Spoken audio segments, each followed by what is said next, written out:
In the early 1990s, hip-hop was exploding across America. It was no longer just a subculture born in the parks of the Bronx. It was a global phenomenon. New artists were rising. Independent record labels were transforming into multi-million-dollar empires, and rap music was becoming the most powerful, urgent voice in modern culture. But right in the middle of this golden era, something happened that would permanently alter the DNA of hip-hop. Two of the biggest, most talented artists in the world would go from brothers in arms to bitter rivals. Their names were Tupac Amaru Shakur and Christopher Wallace, better known to the world as the notorious B.I.G. Began as mutual respect and genuine friendship slowly mutated into the most dangerous rivalry in music history.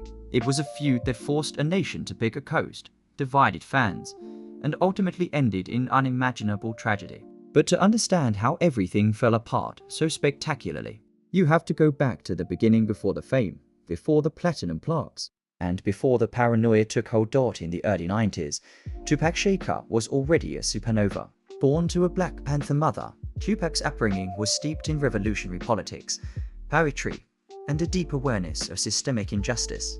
By the time he released his debut album, Tupac Now, his music was turning heads. It was powerful, emotional, and unapologetically fearless. He spoke about poverty, police brutality, and the raw reality of life on the streets with a poetic urgency that few had ever managed. He wasn't just a rapper. He was an actor, an activist, and a lightning rod for controversy. Meanwhile, 3,000 miles away on the streets of Brooklyn, New York, a young, heavy-set rapper named Christopher Wallace was just starting to build a name for himself. He was a staple in the underground scene, battle rapping on street corners in Bedford-Stuyvesant. When a demo tape of his made its way to an ambitious young producer named Sean Puffy Combs, Wallace's life changed. He would adopt the moniker The Notorious B.I.G. when Tupac first crossed paths with Biggie in 1993. There was no East Coast versus West Coast. There was only mutual respect. Tupac immediately recognized Biggie's transcendent talent. Biggie's booming baritone voice, effortlessly smooth flow, and dark, cinematic storytelling were unlike anything hip-hop had ever heard. The two quickly became fast friends. In fact, Tupac, who was already a wealthy, established movie and music star, often played the role of mentor. He brought Biggie out on stage, let him sleep on his couch when he visited California, and bought him gifts. At one point, Biggie even asked Tupac to be his manager. They partied together, freestyled together, and dreamed of a future where they would rule the charts side by side. For a brief, shining moment, it looked like these two titans would unite the coasts. Everything changed on the night of November 30th, 1994. Tupac was facing a highly publicized legal battle and immense personal stress. That night, he was invited to Quad Recording Studios in Times Square, New York, to record a feature verse.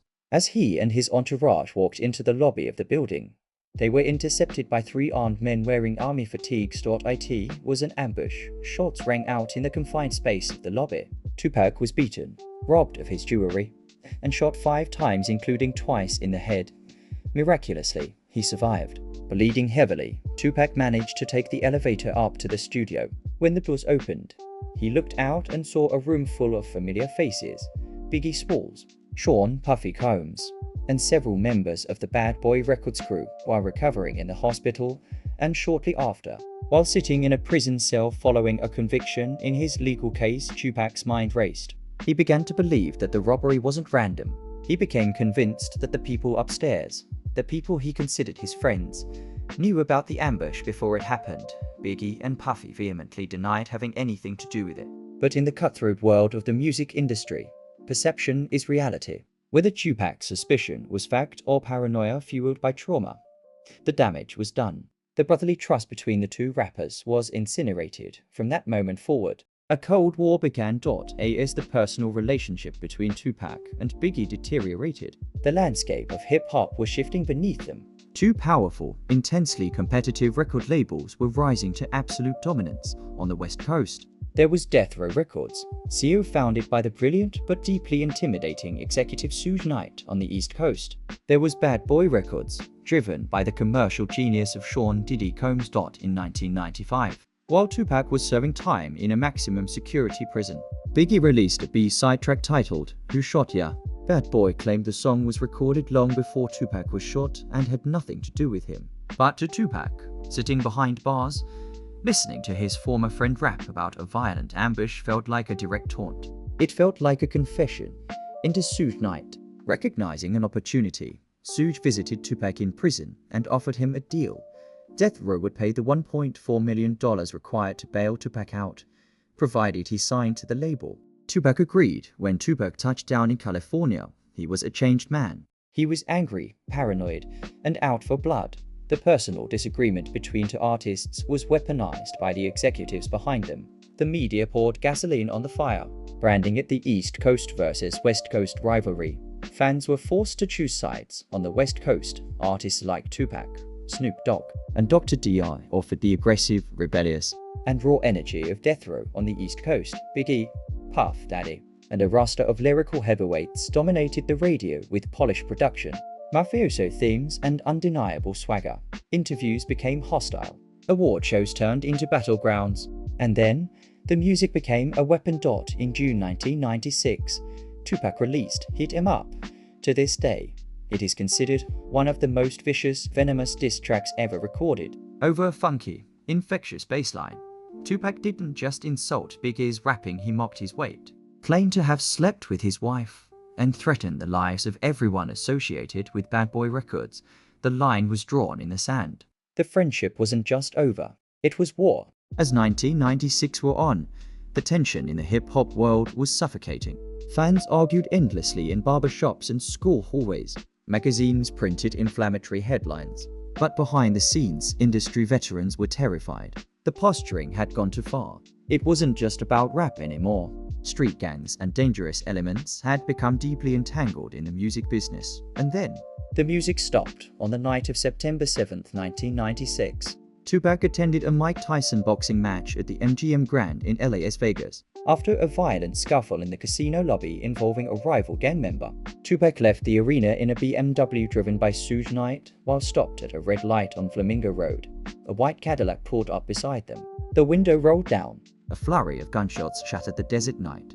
Tupac was hit 4 times. He was rushed to the hospital, where he fought for his life for 6 agonizing days. But on September 13, 1996, Tupac Shakur passed away. He was only 25 years old.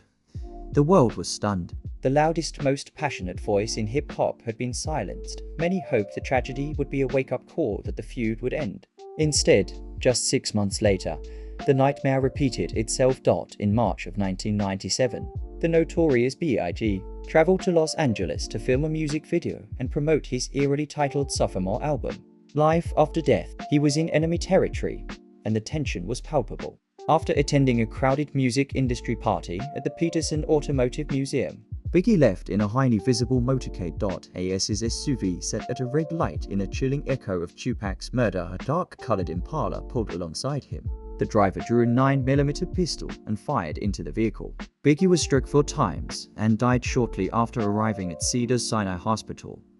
He was 24 years old, 2 of the greatest generational talents the world had ever seen, gone within 6 months of each other. To this day, both murders remain surrounded by a web of conspiracies, botched investigations, and unanswered questions.